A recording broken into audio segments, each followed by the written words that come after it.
Nandito ako ngayon sa Perth at kasama ko si Yvonne. Hi, Natagpuan guys. ko siyang pagala-gala dito sa Perth. Gumagala. Then nakita ko lang siya sa harap ng motel. Motel? Hoy, walang motel sa Australia. Hindi, yung pinuntahan mo. May motel ba sa Australia? Wala. Wala ano? Wala. Siguro maliliit. Maliliit lang na. Never ako nakakita ng motel sa Australia. Kasi sa Pilipinas, di ba sobrang uso yung motel na 3 hours, 5 hours, 6 hours, 12 dito hours. wala, hindi kailangan Hindi, wala talaga dito. Wala pa din ako nakita. Wala pa ako nakita. Hindi ko alam kung meron talaga o wala. Masarap yan. Saan ba to galing? Sa Partisan. Guys, kain kayo sa Partisan. Doon siya nagtatrabaho dati. Hindi na ngayon. Hindi na ngayon. Kasi nag-resign na siya sa trabaho. Ayaw na niyang maging empleyado. Bakit? Unemployed na ako, day 3. Day 3 ng being unemployed. Hindi kasi magpo-focus na ako sa business ko.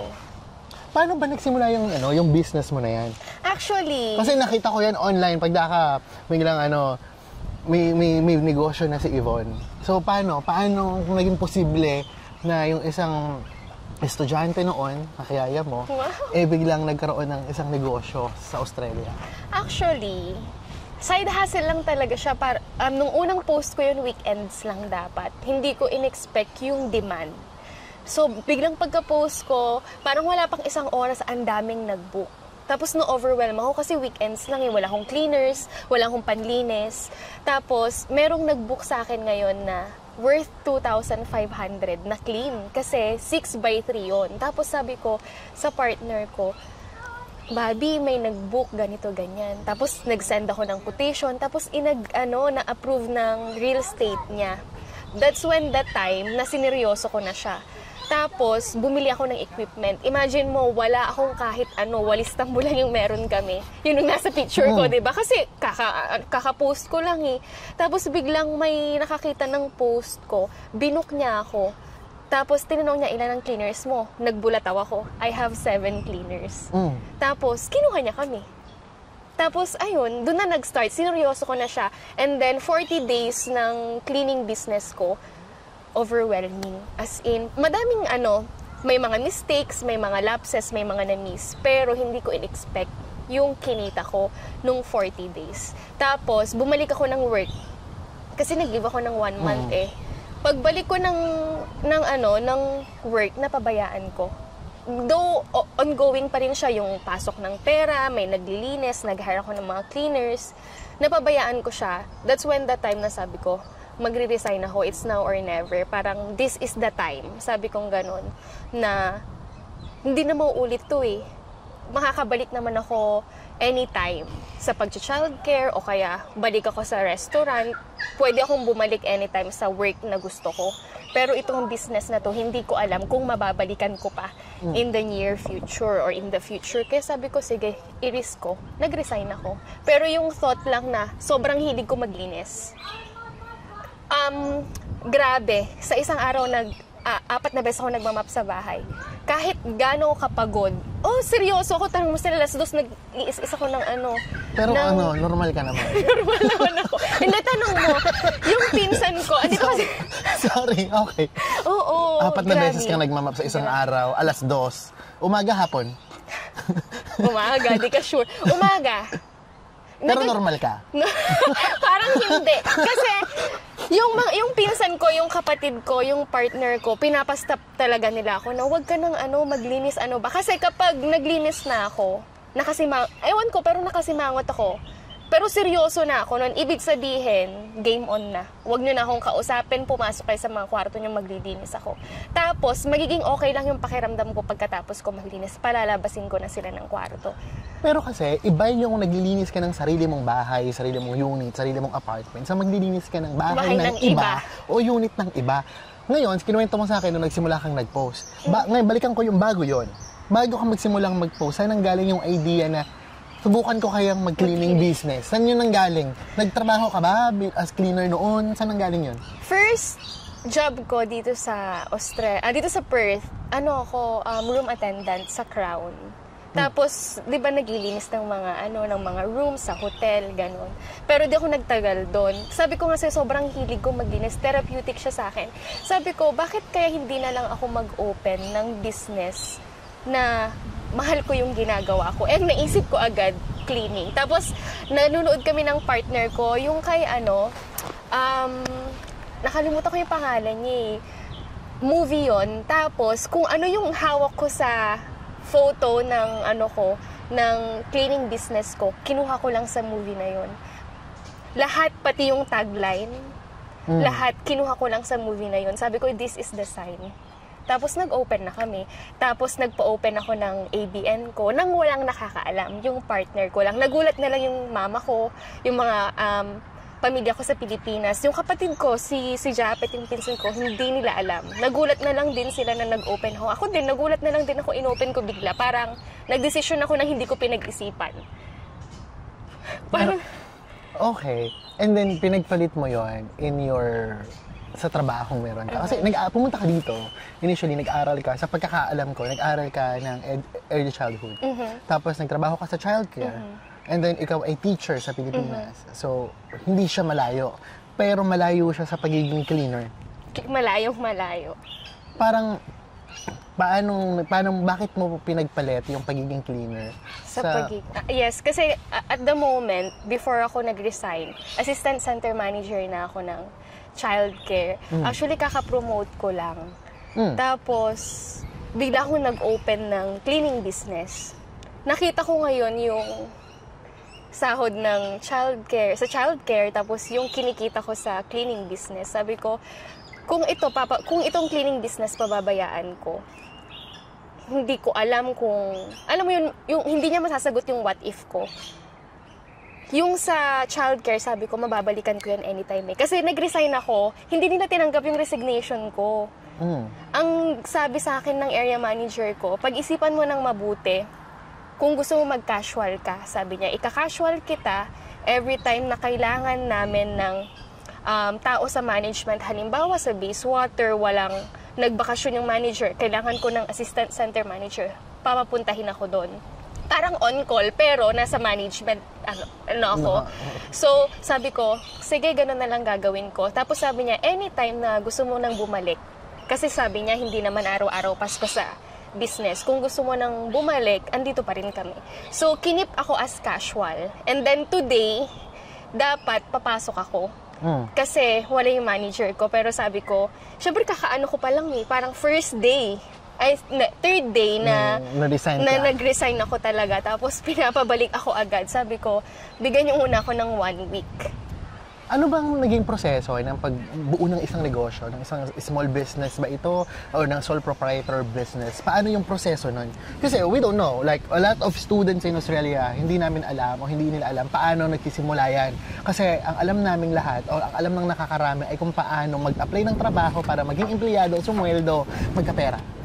Actually, wala din akong alam. Basta, ang alam ko lang, sabi nila, kapag gusto mong mag-business, kailangan mong kumuha ng ABN. Ganun ang ginawa ko, kumuha akong ABN. Hindi ko nga, nag-start ako ng business na parang inopen ko, hindi ko alam na kailangan pala ng public liability, hindi ko alam na kailangan ng police. Ang dami kong hindi alam. And then habang nasa field na ako, bigla ko na lang, tumawag ako accountant, ano po ba yung mga kailangan ko? Tapos tinuro na sa akin na ganito dapat. Kaya ang dami nagsasabi, sobrang mahal ko daw, share ko lang. Sobrang expensive daw ng cleaning, na singil ko sa cleaning. Pero kung ako din, ayoko maningil ng mataas. Kasi syempre, 'di ba, bago ako. Pero nung nalaman ko yung tax na babawasan sa kita mo, yung sahod ng contractor mo, tapos yung public liability, yung insurance, yung chemicals, yung equipment sa'yo lahat, wala kang matitira kung bababaan ko lang. Pero madami akong na-experience na nung tong mga 15 days ko, binabarat ako ng mga kapwa natin na ang mahal mo naman, 25 lang kami, ganun, 30. Sabi ko parang, ay, hindi po kasi ganun, hindi po ako solo cleaner, ganun. So may mga nagiging kliyente ka rin ng mga Filipino? Tapos, kamusta naman sila? May mga Pilipino na sobrang okay. Alam mo yung sobrang galante. Na, sige, bigyan kita Kasi ako, per cleaner ang bayad, di ba, per hour. Kung halimbawa papalinis ka, kung gusto mo ng 2 cleaner, bayaran mo 2 cleaner. So, ganun yun, di ba? Kasi sasahuran ko sila ng sasahuran ko sila ng magkahiwalay din. So, kukunin sila ng nakadepende sa kliyente kung gusto niyang 2 cleaner o hindi. May mga Pilipino na kinukuha sa akin 3 cleaner, 4 na cleaner.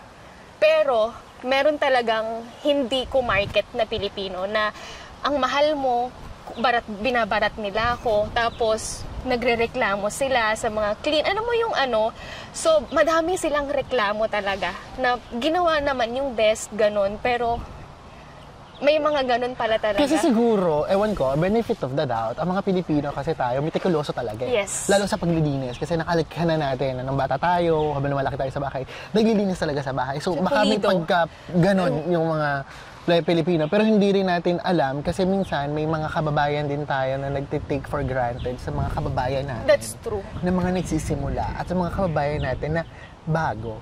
Ginawa kong parang personal cleaner. Imagine mo, nag-message siya sa akin kung ang may offer lang daw niya sa akin $25 per hour. Pero, ang size ng bahay, 5x2, 5 rooms, 2 bedrooms, tapos 3 bata, may 2 aso, tapos linisan ko daw yon in 3 hours. Tapos, plansya pa ako, ilalagay ko pa sa laundry, maglalaba yung sa laundry. Sabi ko, hindi kasi ganyan eh. May inclusions ako, may fixed rate ako.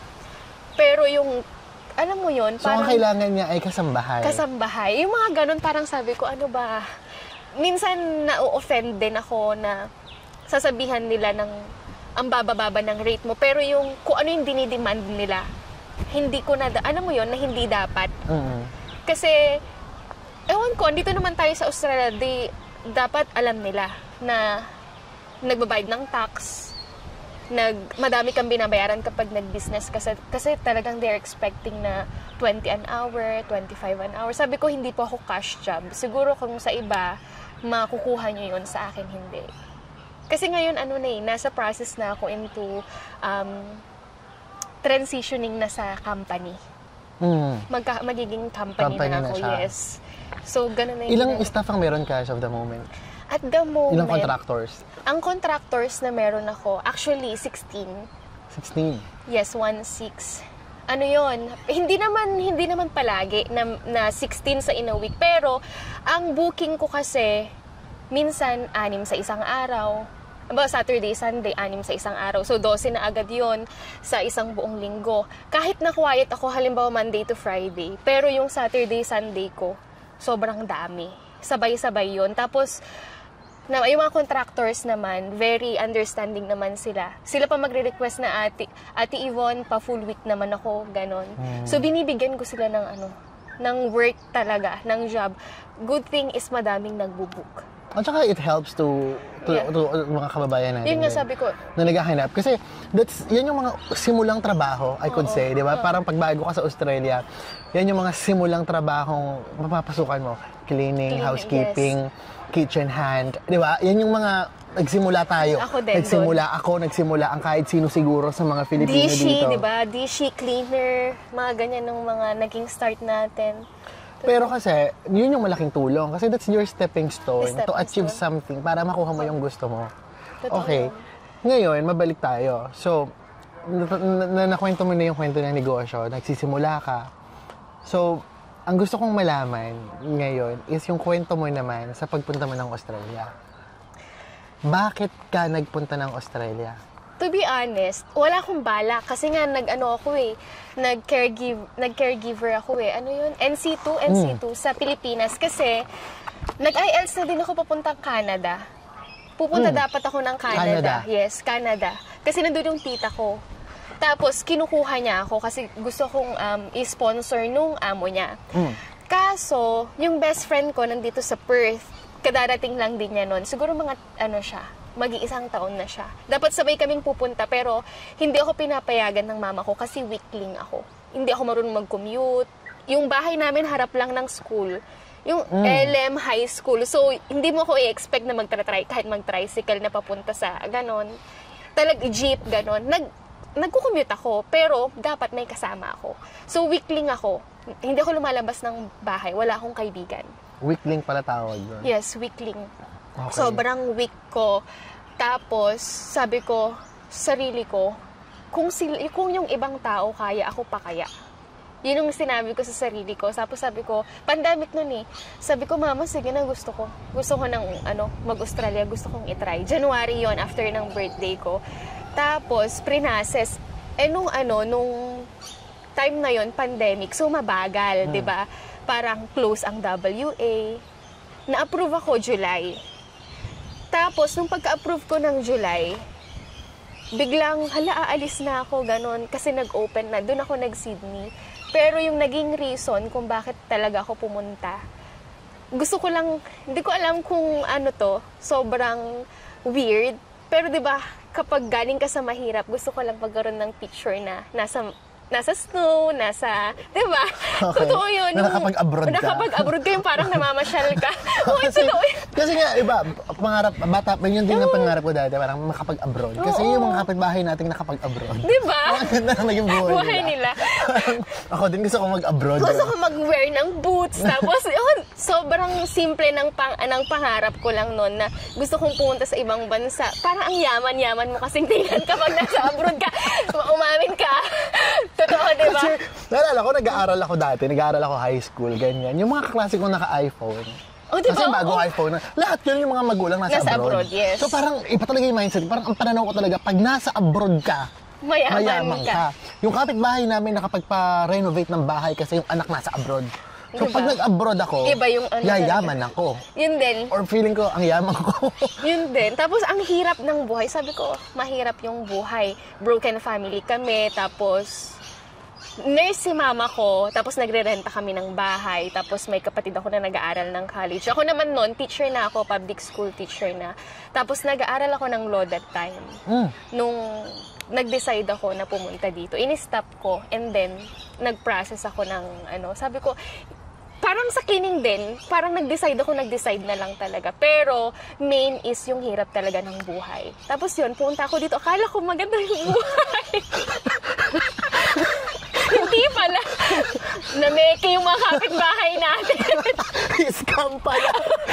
Oo, di ba? Ang hirap. Oo, kasi nung pagdating ko dito, nag-Sydney muna ako. So Sydney ka nag-umpisa? 3 months. Kasi di ba sarado ang WA? Pandemic. Oh. Open lahat except kay WA. Yung yung school ko dito sa WA, ang sabi nila, kailangan mo munang mag-stay ng ilang buwan sa ibang states para makapunta ng WA. So, nagstay ako ng 3 months yun nga sinasabi ko, sa Fairfield Heights. For 3 months. Tapos, pumasok ako doon as waitress sa isang Vietnamese restaurant. Walking distance lang sa tinitirhan ko. Tapos, after 3 months, lumipad ako dito. Tapos, nag-quarantine. So anong pagkakaiba ng Sydney at Perth? Kasi masasabi mo yan dahil nagtira ka doon pala. Ng trim. Nung bagong dating ko dito, ang init.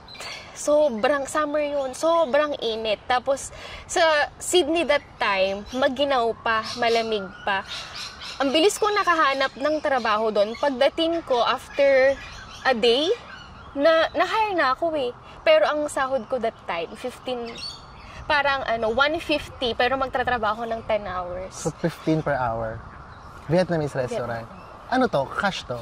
Cash. Hindi ko pa alam noon. Wala akong alam. Lahat, kasi during that moment, I believe, bago ako nadating ko dito, wala kang tinatawag na work restriction. Oo, tama. Walang work restriction, diba? So, ang alam mo lang, mag-apply ka ng trabaho, pagtatrabahuhin ka, susweldo ka. So, yun yung alam ko. Ako din. My God, hindi Nagtrabaho ako, tapos sumusweldo ako ng 20 per oras. Tapos, nagtatrabaho ako ng 70 hours isang linggo. Tapos, sumusweldo ako ng 1/4. 1/4 a week. Yun yung sweldo ko nung wala pang restriction. Hindi ko alam na kailangan palang may ganito, kailangan palang may ganyan. Sa Pilipinas, hindi naman ganun. Hindi ko problema yun. Problema ng employer yun. Totoo yun. Dito, hindi. Wala akong alam. 15 per hour. Hindi ko alam na parang underrate pala ako. Exploited ka pala. Diba? Hindi ko alam yun. Wala akong alam. So, 3 months ako nag-work sa kanya na ganun. Na 15 per hour. Pagdating ko dito, isang buwan na wala pa akong trabaho. Sa Perth? Sobrang quiet that time. As in, yung parang sarado lahat. Yung parang pa-open pa lang sila. Kaya ang naging first work ko noon, sa Crown, yun yung room attendant. Pero hindi ko kinaya. Sobrang bigat ng trolley. Ano yun, housekeeping? Housekeeping. Sobrang Masakit yun sa kamay. Oo, sobrang Nag-alala ko, nag-trial kasi ako sa housekeeping noon, pero 2 oras lang. ang hirap. Tumakas ako. Tumakas ka? Tumakas ako. Kasi sakit sa kamay. 2 hours lang ako. Uy, ang sakit Hindi ko talaga. kaya. Tapos, alam mo, sabi niya, dapat 30 minutes. Imagine mo, ang laki ng room. Kwarto, oo. Okay, 2 bed. Eh, di ba mahal mo naman yung paglilinis? Hindi ko kinaya, hindi ko kinaya yun. Alam mo kung bakit? Kasi may oras, in 30 minutes, dapat tapos mo na to. Ganon. Tapos, i-check nila. Hindi ko kinaya. Yung mabibigat yung mga blanket, yung mga duvet. Yun ang hindi ko kinaya doon, yung pagpapalit. Pagpapalit. Oo, pero kung sa linis, okay lang. Pero kumusta yung cost of living nyo dito sa Perth? Mas mura dito kesa sa Sydney. Magkano on average ikaw as individual, ang expenses mo a week? Like rent, grocery, transportation, ganyan. Nung bago-bago ako dito, hindi pa mataas yung cost of living kasi ang bayad lang namin sa bahay dati is $300. Tapos ang lapit namin sa city. So tig 150 kami nung kaibigan ko. Tapos ang trabaho ko nun kasi ako masasabi ko na isa ako sa mga estudyante na pinakaswerte nung nagpunta dito. Kasi yung working rights that time, unlimited. Tapos, ang dami ko umi-80 hours, umi-70 hours. So, ang dami kong pera. Imagine mo, may Indian restaurant ako, mayroon akong seafood restaurant, childcare worker ako, tapos, hindi ko pa binibitawan that time yung trolley. Yung trolley, yung room hotel, attendant. So, ang dami kong pera. Ngayon, parang yung 150 parang, kayang-kaya mong bayaran. Tapos yung sa grocery, lang din, mababa. Kasi hindi siya masyadong dati, hindi masyadong mahal. Tapos 'di ba kapag sa Woolies laging naka-sale. So half sale. mga half sale. So doon kami bumabawi sa half sale. Eh ngayon? Ngayon sobrang taas na kung i-compare mo yung tinitirhan kasi hanggang ngayon, yung bahay na tinirahan namin before, 550 na. From 300, tapos walang nagbago. Nagtataas lang sila nagtataas. So, lumipat kami. Ngayon, swerte kami sa bahay kasi 5 kaming naghahati-hati. Hindi ko naranasan magbayad ng bahay na sobrang mahal. Kasi may mga kasama ako dito. Yung kapatid ko, yung pinsan ko, yung partner ko. So, 5 kami naghahati-hati. Pero mahal talaga, ramdam mo yung pagkain. Hindi nga, madalang na nga kaming kumain sa labas kasi sobrang mahal. Sa bahay na lang. Sa bahay na nagluluto. Kasi hati-hati naman kayo. Oo, kahit sa grocery, sinasabi nila, nung shinare ko sa TikTok na ganito lang nagagastos namin sa grocery, it's because 5 tao kami. Kasi kung kung kami lang, mahal talaga. Alam mo kami ng pinsan ko sa bahay, ang ginagawa namin, instead of mag-grocery kasi ang mahal, nag-order kami yung mga ready meals, yung foods. Oo, totoo din. Ganyan, madating na lang linggo-linggo para kukunin, save time. Oo, totoo din. Same gastos eh. Kasi makasama ko sa bahay, mga chef. So nagluluto sila? Nagluluto sila. Yung partner ko, kahit 11 darating yan, nagluluto pa rin siya. Ang average na nagigastos dito? Ang average na gastos ko, kasi at the moment, 126 yung bahay ko. 126 bahay? Per week. Yung grocery, sabihin mo ng tag 50 kami or tag 60, pero hanggang na yun, 1 month. Kasi, syempre, kakain sila sa mga workplace. Gabi lang kami kumakain ng sama-sama. So, 60, sabihin mo na. And then, yung electricity, which is every 3 months naman. Tapos, yung tubig, every month. Yun lang. Transportation, 20 or 30, 40 a week kasi sa city ako nag-work. Pero madalas kasi hatid sundo ako ng partner ko. So sa commute dito, mahal din ba? Mas mahal sa Sydney. Dito kasi parang ang student kasi 'di ba may concession. So namahalan na ako nung hindi na ako student kasi 485 na ako, 'di ba? So nag-jump siya from $1 something tapos biglang naging 3.50 cents. Kasi sa Perth, may concession yung mga international students. Sa Sydney kasi wala. Yun nga, oh my God, ang mahal. Kapag international student ka, magbabayad ka ng normal na bayad. Kapag magta-train ka, wala kaming discount na estudyante discount. Parang Western Australia yung, hindi ko alam kung saan pang state may ganun. Oo, dito, hindi talaga. Kapag bago kang dating dito, punta ka dapat sa school mo, tapos kuha muna sa transfer nung form, tapos yung concession form, ibibigay mo ngayon yun sa school mo, pipirmahan nila. And then, balik ka sa transfer, tapos yun ang papatunay na estudyante ka. And then, yung card mo, i-register nila na may concession. So, every tap mo, Mas mura? yes, mas mura. Sa amin walang ganun. Wala kaming ganong discount. Hindi ko alam na wala Bibili pa. ka sa convenience store, bibili ka dun sa mga Yung Opal mga card, Opal diba? card, ng Opal card. Yung normal, yung adult yung nakasulat, yun yung gagastusin mo, gagamitin mo sa pang-commute. Wala kaming discount, wala kaming concession doon. Dito meron. Tapos yung every Sunday free. Wow. Tapos yung sinasabi ko sa'yo na yung ticket, halimbawa wala nang laman si transfer ko, bibili ka lang ng ticket sa city or sa mga train station. Tapos maglalas na yun ng 2 hours. 2 hours, 2 hours. kahit ilang sakay. Kahit ilang sakay, basta nasa, within 2 hours ka na that time. Sa amin kasi, parang sa Sydney, ang pagkakaalam ko, kada sakay mo, sa bawat sasakyan mo, magtatap ka talaga. Dito, hindi. Itatap mo yung card mo or yung bangko mo para makasakay ka. Tapos, parang pagka naka-certain number of rides ka na, yung susunod nun, parang after 8, yung pang-siyam mo, 50% na lang. Tapos kaya usually kapag everyday ka nagta-travel, yung weekend mo libre na. Kasi na-hit mo na yung maximum capacity of the week. Pero hindi siya ibig sabihin na laging libre ang lahat ng linggo. Kasi kung first time mong magko-commute ng araw ng linggo, magbabayad ka. Dito hindi. Which, na-compare ko nga nung sinabi mo kanina. Sabi ko, mas mura pala talaga. Tapos, meron ba kayong binabayarang toll fee, ganun? Dito wala. Pag nagde-drive ka sa Sydney, marami kaming mga motorway. So may mga motorway doon na may toll. Lalo kapag dadaan ka ng mga, anong tawag doon, ng mga tunnel. Kasi di ba meron nga kaming daanan sa ilalim ng dagat. Oo nga. So, maraming toll. So, minsan, may yung ibang mga katrabaho ko, para makapasok sila kung nagda-drive sila, 3 toll yung dadaanan nila. Magkano ba So, ito? minsan inaabot daw ng parang $10 to $17 one way. Oh my Kung 3 toll dadaanan mo. Kasi minsan ang isang toll, 7, 4, ganyan. So, mahal pa rin talaga. Mahal. Oh. Hindi- Tapos yung load mo pa sa phone, internet, yung Internet, data mo. magbabayad ka pa ng Monthly. magastos ang buhay sa Sydney.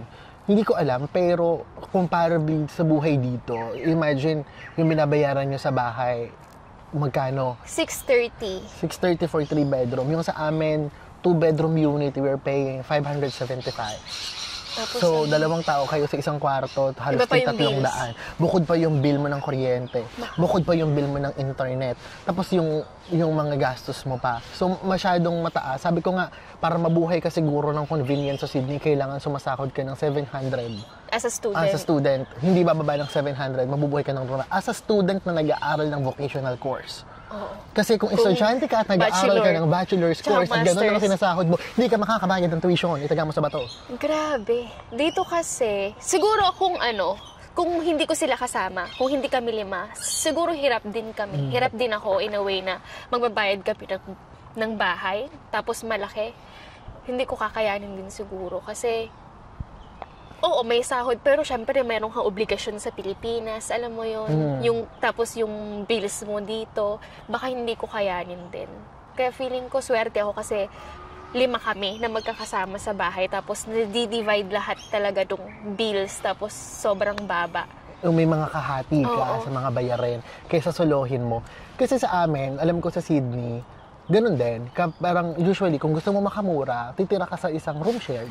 Room share, pero syempre as you grow, habang tumatagal, nag-iiba na yung preferences mo. Napapagod ka na sa trabaho mo. Ayaw mo na lang may kasama sa kwarto.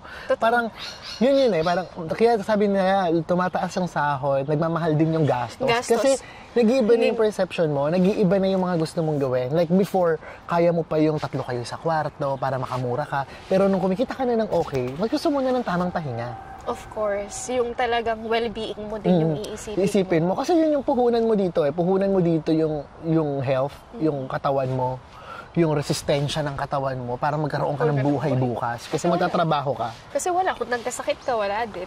Anong visa mo ngayon? 485 pa rin. Ano bang inaral mo? No, early childhood. Tapos eligible yon Sa sponsorship, pero lang yun, pili lang yun. Kasi di ba mahirap sa early childhood. Ito, based on my understanding lang, parang ang eligible sa skilled occupation list ay childcare center manager Yes. before. Pero Oo, ngayon pero sa ngayon, CISOL, yung educator, andoon na. Pero mahirap siya kasi hindi naman, halimbawa, ano pala yan per location. Halimbawa, 500 slot. Paghahati-hatian yun lahat ng centers. Ng center. Ngayon, hindi pa, i-approve pa yan ng manager mo, ng regional manager mo. Kung hindi ka in-approve, That's for sponsorship. sponsorship. Hindi pa yun yung state nomination. Mas madugo pa yun. I don't think eligible kami sa ganun. For sponsorship lang talaga si Yung sa childcare. Okay. And then, kasi sabi nila ngayon, since di ba nagkaroon ng restriction daw na bawal nang mag-apply ng 485 pagka over 35. Yes. So maraming estudyante na instead of studying going to 485, they prefer na mag-aral muna. So nandun ka, parang pag-graduate ka ng Diploma of Childcare, nandun ka sa lining ka ng dalawang option, mag-aral ulit ako ng bachelor or mag-485 visa ako. Bakit mo pinili yung 485 visa doon? Kasi, hindi ko din alam. Hindi. Hindi. Wala akong Pagod alam. ka mag-aral. Oo, ayoko na. Kasi yung laging rason, ayoko na mag-aral, mag-485 na ako. Kahit walang plano. Totoo, di ba? Kahit walang plano. Basta ayoko na lang mag-aral, gusto ko mag-485, bahala na. Bahala na. Totoo. Yun yung mga naririnig ko na mga options nila. Ikaw, anong dahilan, bakit mo mas pinili yung 485? Kasi of course, most of us na nandito, what we want is to get the permanent residency and permanent settlement in the future. Mamanifest akong tao. Sabi ko, sa 485 ko, naniniwala ko pa yung mag-i-sponsor sa akin. Tapos wala, tinikris ko lang. Ganun ako mag-decide, hindi ko pinag-iisipan. Sige lang ng sige.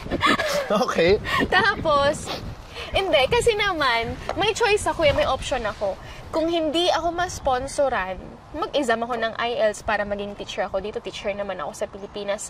But, ang hirap kasing i-reach nung 7788 sa English test sa IELTS. Sabi ko, hindi ko ata kaya. Pero hindi ko trinay. Hindi ako nag-exam. Pero, sabi ko sa sarili ko, kung hindi man ako ma-sponsor, wala talaga akong choice. Kailangan ko mag-7788. And naswertehan ako ng pinartner. Okay. Oh. Iba yung kilig, di ba? Iba yung kilig pag may kasamang visa. Totoo. Oh. So, ayun, student din yung partner ko. Tapos, during pandemic din, di ba extended yung 485 visa nila? Na siya, na 186 siya. And then, after 5 months, na PR siya. Tapos, pero naka 485 na ako noon. Nung na-PR siya? Nung na-PR siya. Tapos, sabi kong ganun, ay, ang swerte ko naman. Sabi kong ganun. Hindi na ako mag-iisip ng diba? plan. Alam ko na ako anong gagawin ko. Kasi, ang plinano namin, sinama ko siya sa 485 ko in case na hindi siya makahanap ng sponsorship niya. Magdidepende siya sa akin. Mo. Ngayon, sabi ko, para may option. Siyempre, para hindi kami maghiwalay, hindi siya umuwi, ganon. So, ganun ang ginawa namin. Tapos, nagkataon, hindi namin in-expect na magiging eligible siya ng 186 visa. Tapos, biglang after, nilag siya, hindi ako sinama. Kasi nga, siyempre, hindi ko din alam. Sabi nila, magpakasal muna daw kami. So, hindi ako sinama sa visa. Tapos, na-approve siya after 5 months. Ang sabi, pwede naman daw ako magbigay ng papers habang hindi pa na-approve. Bigla siyang na-approve. Tapos, ayun, sa 485 ko, sige, inisponsoran ako 2 beses. Inofferan ako ng sponsorship twice. Twice kong tinanggihan. Ang kapal ng mukha, di ba? Ang lakas ng loob. Ang lakas ko mag-manifest, no? Sponsorship, ayoko yan. No, di ba? Sabi ng partner ko, bakit mo patatanggapin? Remember, I called you. Sabi ko, kung tinanong kita, kung mas okay ba na pipiliin kong sponsorship or yung partner. And then, lahat ng pinagtanungan ko, pare-pares kayo ng sinabi na go ka na sa partner. Ang take ko kasi doon, pag nag-sponsorship ka, nakadepende yung visa mo sa employer mo. That's true. Yun kasi yung mahirap. Parang out. hindi kasi lahat ng employer, pare-pareho. Totoo. Hindi lahat ng employer ay mabubuti na employer. Tama Kapag ba? naiipid ka sa masamang employer, wala kang option, wala kang choice. Nakadepende sa kanila. Paano kung ayaw ka na bigla nila? Yun ang Pero sinasabi kasi ko din. kung sa partner at alagang alam niyong mahal niyo yung isa't isa, bonus na lang yung visa. Diba? Parang for me, it's at least malaya kang makapagnegosyo. Yes, that's Malaya why. kang magawa yung business mo.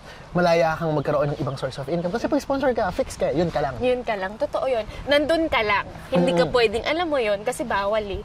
So, yun yung dahilan bakit ako nilakas yung loob ko mag-open ng business kasi naka-partner visa na ako. So, nag-lodge ako May. Ang mahal. Magkano inabot? Mahal yung inabot nung sa amin. Kasi, siguro 15. 15? 15. Almost 10,000. Alam ko, more than 9,000 yung lodgement. Oo, 9,000. Yung lodgement pa lang 9,000 Oo. na. Tapos nag-ano pa ako. Nag-lawyer ka ba? Nag-lawyer. Processing fee nun. Oo. Mahal talaga. Tapos, madaming, alam mo yung medical pa. So ngayon, naka-lodge na siya. Ang current visa mo ay 485. 485. So, mag-run lang daw yung bridging visa ko. Pag na-expire yung 485. Na-expire na, which is next year. At least, 485 visa still for full working rights. Yes. Kaysa yung iba kasi mga na-encounter, nakakilala ko, estudyante sila nung nag-apply ng partner visa. So, wala silang full working rights. They need to wait na ma-expire yung student nila or mag-grant yung partner visa nila bago sila mag-full working ganun rights. yun, no? Tama ako. Kung ano yung working rights mo before ka nag-partner visa, yun yung working rights mo. On bridging. Oo, on bridging. Mostly, pero it depends kung ano yung ina-applyan mong visa. So, pwede rin kasing ang magiging working rights mo na, pag naka-bridging ka, yung partner na. Halimbawa, yung mga tourist visa na nagpakasal, nag-bridging, Walang rights. meron. Ay, meron. Full work rights sila. May Medicare access din sila. Oh, wow. Once you lodge it, ikaw ba, parang gano'n, once you lodge it, you will have the Medicare access. Ikaw ba may Medicare access ka na? Wala pa. Siguro mag-ano ako nitong pag nag-expire na. You can actually apply it kasi meron din akong kakilala na Talaga? Pwede na ako? meron akong kakilala na estudyante nag-apply ng partner visa nung nanganak siya. Estudyante pa rin yung visa niya, hindi pa nag-grant yung partner visa. Nagamit niya yung Medicare. Ay, talaga? Temporary Medicare. Siguro Nagkaroon sila. As long as you lodge your application, you can have the Medicare access. Sa pagkakaalam ko, correct as if I'm wrong, pero based on the experiences na mga na-encounter ko before, parang ganun yung ginawa nila. Tatanungin ko sa lawyer. Mas better to confirm it. Pero alam ko gano'n, once you lodge it, pwede ka nang Yes, kasi si Ace, ako sinisipon ako. Si Ace, ako nag-lodge nung niya, hindi ako nag-lodge. Ako nag-ayos ng papers niya. And then, pagka-lodge, may na-receive siyang letter na pwede na siya mag-apply ng Medicare. So, naka-Medicare na siya ngayon. Alam ko, basta na-lodge mo na, ano naman ang natutunan mo sa Australia? Ilang taon ka na dito? Nearly 4 years. Sa loob ng nearly 4 years, ano naman ang natutunan mo dito? Actually, yung growth na siguro kung hindi ko pinili yung Australia, hindi ko makikilala yung sarili ko. I mean, meron pa pala siyang igagaling, meron pa pala siyang i-improve. Mas malaki pala yung magiging impact niya sa pagkatao mo. Kasi imagine mo, dumating yung point sa buhay mo na walang-wala ka, mag-isa mo. Tapos, yung wala kang maaasahan kundi yung sarili mo lang, ibang environment, bago lahat sa'yo. Pero, yung kapalit nun, mas lumakas ka. Yung tipong, ay, kaya ko pala to. Na, kung iniisip mo, or iniisip natin na hindi natin kaya, hindi pala. Kakayanin at kakayanin pala. Yung natutunan ko is, just explore. Don't limit yourself sa kung ano lang yung ginagawa mo ngayon or sa kung ano lang yung sa tingin mong kaya mong gawin ngayon. Kasi kung hindi ka lalabas sa comfort zone mo, hindi mo makikita na you can do better pala. Na there's so much into life. And just seize it. Alam mo yun, na parang i-embrace mo lang lahat ng changes. And then, you will end up either mag-fail ka, pero may natutunan ka. Or mag-succeed ka, tapos masaya ka. So, embrace lang. Embrace the world, embrace yourself. Embrace everything that you have and yung mga nasa paligid mo. Kompletohin ang pangungusap. Dito sa Australia, mukha lang masarap yung buhay. Pero, kidding aside, dito sa Australia, madaming bagay yung mangyayaring hindi maganda. Pero, for sure, at the end of the day, mas liligaya ka. In your own way. So, to find out sa sarili nyo yan. Ang ganda. Maraming salamat, Yvonne. Thank you so much for this. Di ba? Di ba?